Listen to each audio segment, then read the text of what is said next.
क्या संबंध है और उन दोनों में हमें कितना समय देना चाहिए। संत मत के रास्ते पर हम शब्द मेडिटेशन की दो क्रियाओं सिमरन एवं भजन को अपनाते हैं। सिमरन का अर्थ है प्रभु की ज्योति का अनुभव करना एवं भजन का अर्थ है प्रभु की श्रुति का अनुभव करना। नामदान के समय हमें दोनों अभ्यास सिखाए जाते हैं और हमें दिन का कम से कम 10वां हिस्सा अपनी आध्यात्मिक उन्नति में लगाने के लिए कहा जाता है। यह 10वां हिस्सा लगभग 2.5 घंटे बनता है। इस तरह हमें इसका आधा अर्थात कम से कम 1 घंटे 15 मिनट का समय प्रतिदिन हर एक अभ्यास में लगाना जरूरी है। जितना अधिक समय हम इन अभ्यासों में लगाएंगे उतनी अधिक आध्यात्मिक उन्नति हम कर सकेंगे। दोनों ही अभ्यासों के द्वारा हम गुरु को वीडियो लाइक करना, सब्सक्राइब करना प्लीज। गुरु की सत्संग बहुत ध्यान से सुनना। भौतिक देह अभ्यास से ऊपर उठ सकते हैं जहां हम शब्द धुन का एक साथ अनुभव करते हैं।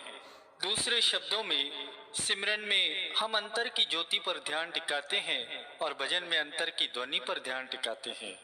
परंतु जब ये अभ्यास सफल हो जाते हैं तो हम भौतिक देह अभ्यास से ऊपर उठ जाते हैं, तो हम प्रभु के शब्द से जुड़ जाते हैं जिसमें ज्योति और श्रुति दोनों एक साथ विद्यमान रहते हैं।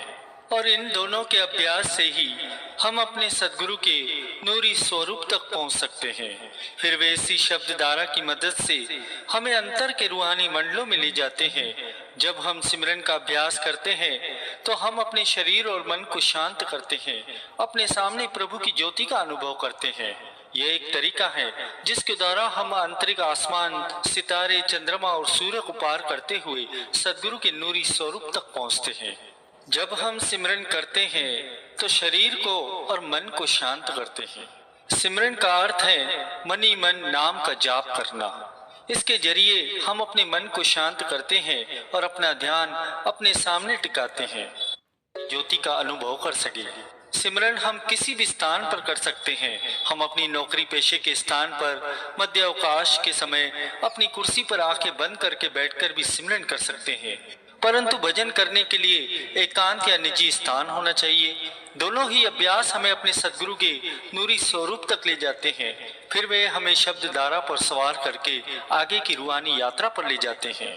कई साधकों का ये प्रश्न होता है कि हमें भजन पहले करना चाहिए या सिमरन। भाई, इस बात से कोई फर्क नहीं पड़ता कि हम कौन सा अभ्यास पहले करते हैं और कौन सा बाद में करते हैं, परंतु हम जो भी अभ्यास करें उसे पूरी एकाग्रता से पूरे समय तक करें। गुरु को वीडियो लाइक करना, सब्सक्राइब करना प्लीज। हमें दोनों प्रकार के अभ्यासों सिमरन और भजन में प्रत्येक को कितने समय तक करना चाहिए। जितना अधिक समय संभव हो उतना अधिक देर तक करें, उतना ही बेहतर है। मकड़ी का उदाहरण इसकी व्याख्या करता है।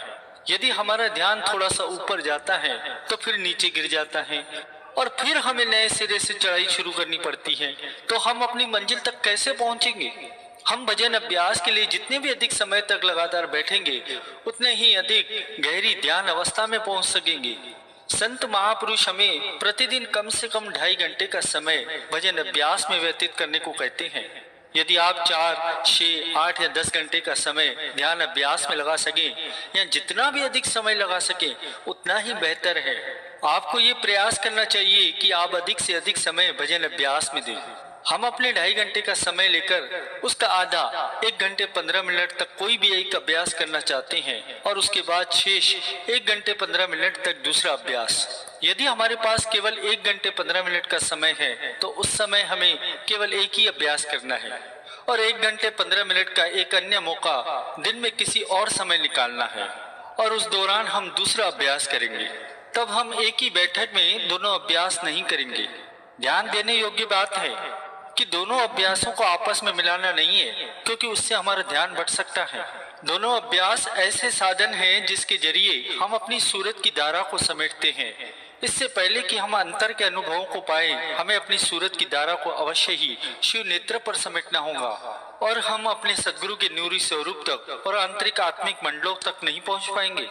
कई भजन अभ्यासी साधक इस बात का निर्णय नहीं कर पाते कि क्या हमें भजन शुरू करने के लिए सिमरन को बीच में रोक देना चाहिए।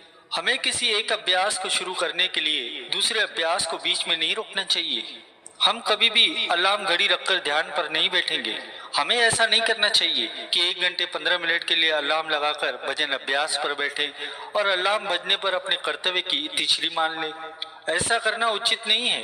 एक बार जब आप ध्यान पर बैठ जाएं, तो फिर अपने आप को ध्यान की गहराई में जाने दें और उसके बाद जब भी आप उठना चाहें तभी उठें।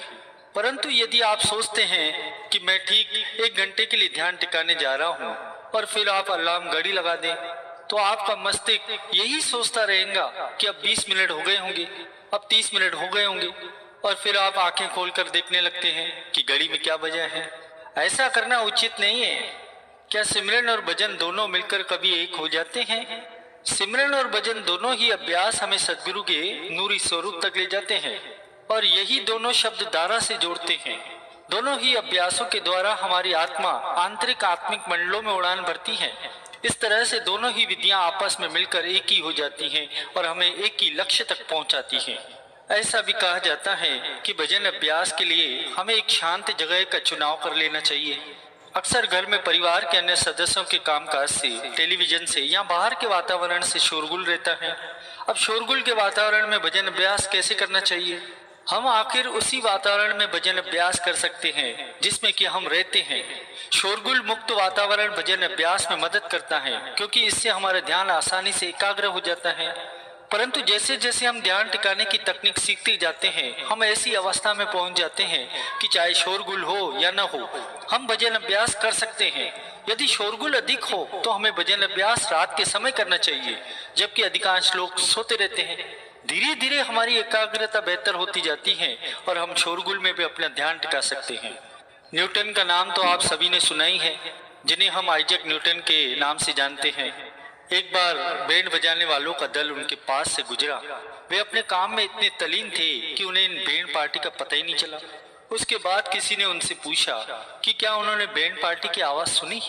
तो पता है आपको उन्होंने क्या उत्तर दिया? कहने लगे कि कहाँ, कौन सा बैंड? वे बाहरी शोर शराबे से प्रभावित हुए बिना अपने आप को एकाग्र कर सकते थे।